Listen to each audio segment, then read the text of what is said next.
Ty's business builder, James, how do you feel? I'm pumped, Matt Pocius. Let's do this. Swanee here, and we are going to talk about podcasting very briefly. So you got 1.6 million downloads on iTunes, right? Yeah, 1.6 million downloads on my podcast, The James Swanwick Show. Yeah. How the hell do you do that? Well, there's a couple of ways. If you're wanting to start a podcast, where's the camera right there? If you're wanting to start a podcast, my best advice is record a lot of episodes before you release and publish your first episode. The reason why is this. From the day that you launch in Libsyn, which is kind of like Apple's iTunes market where people find podcasts, for 8 weeks, Apple will promote your podcast in the new and noteworthy section. So in those first 8 weeks, you want to have as much content, as many episodes as possible going out there. So when people come and discover your show, they can like play around and go, oh, I'll listen to episode 1, I'll listen to episode 3, I'll listen to episode 7. Okay, so that's 3 downloads, right? As opposed to if you just release one episode, there's only one episode for them to download, just one download. If you've got 3 downloads and the Apple algorithm's going, oh, this guy's popular, he's had 3 times as many downloads. So now we're going to promote this show in the new and noteworthy section of the podcast section of iTunes. So you basically, for 8 weeks, you get free advertising from Apple who will promote your show and say, hey, podcast enthusiasts, listen to this new and noteworthy show. And then, of course, more eyeballs, they click, they go around, they click on all your episodes, you get more downloads, the algorithm promotes you even more, and then you're off to the races. Yeah. What is going live? Have you found that the length matters of how long the podcasts are? Yeah, I mean, the longest podcast episode I did was 2 hours. The shortest one was 2 minutes, and most of them, for me, are anywhere between 30 and 45 minutes. Just pick whatever works for you. You can do it little 7-minute podcast. You can call your podcast the 7-minute podcast show, and that way everyone knows that it's going to be 7 minutes. That's fine. It's okay to just change it up. Make some of them long, make some of them short.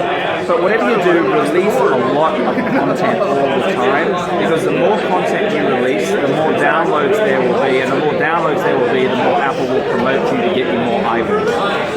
Yeah, and you were talking as well about how it does not matter to get it perfect, just get it out. Yeah. So what most people do when they want to launch a podcast is that they'll try to get an interview or they'll try to do an episode and they'll put fancy music to it and a really cool intro and they'll edit out ums and ahs. No, don't. You'll waste so much time doing that. Near enough is good enough in this sense, right? In the first 8 weeks of releasing the show, you just want to get content out. So what I do is sometimes I'll just go into my voice record app in my phone and I'll record a podcast on the spot. Like, here we go, here's my voice record app, and I'll go record and record.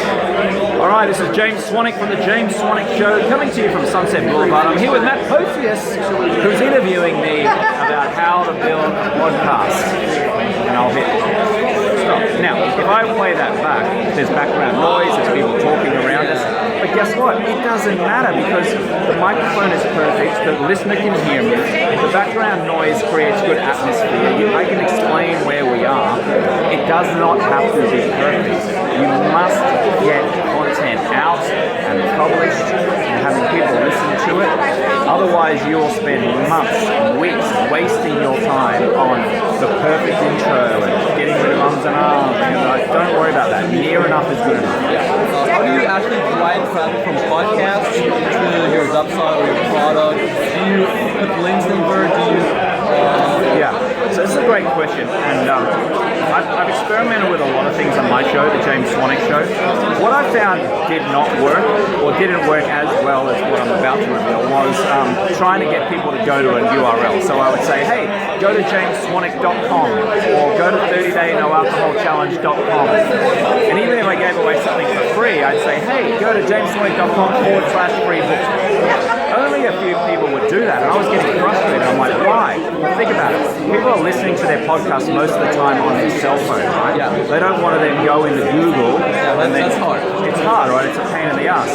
So what I did was say, how can I get them to do what I want to do? So what I did was I signed up to a service called Lead Widgets, Leaddigits, Lead Widgets from Lead Pages.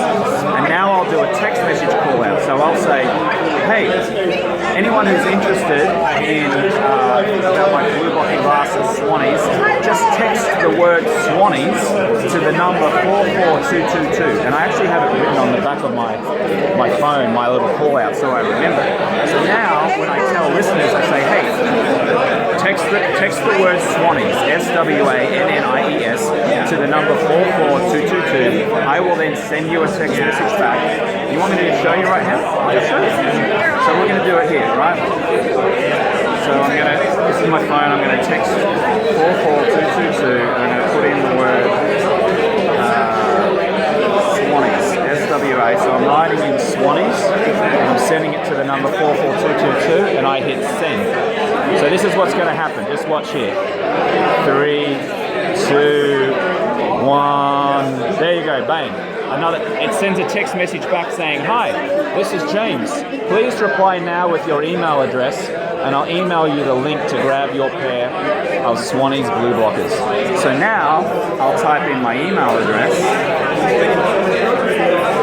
okay, which is james@jamesswannick.com, and I hit send, and guess what?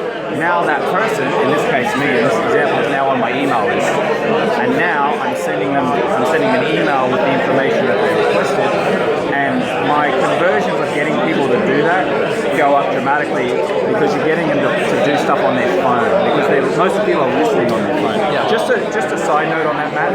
That number 44222 is only for people in the US. Like, you can get numbers for Canada and Australia and the UK and Lithuania.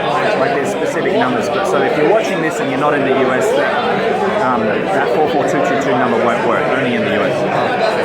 Have you found that? Have you tested sending people to Facebook? Like, add me on Facebook, and yeah, I have. I've verbally told people to do that on the show, on the podcast, and some people do it, but nothing has been as effective as getting them to send a text message from their phone. But yeah, I mean, what you'll find is podcast is not as good as a conversion rate of getting people onto a list when you verbally tell them to do something. It's more developing your brand and your personality, and it's very intimate because you're in their ears, right? Yeah. So what you find is that organically those same people who listen to you regularly will go and find your stuff and opt in generally, but I haven't found a direct correlation between one episode saying, do this, go to this link, and there being a lot of opt-ins. It's more like an ongoing relationship. Yeah. James, thank you so much. No worries, man. They're awesome tips, and I really, that last number, that's awesome. Yeah, it's cool. The thing about it, people are on their phone, get them to take an action on their phone. Yeah. All right, so thank you so much, and I'll see you next time. Okay, man.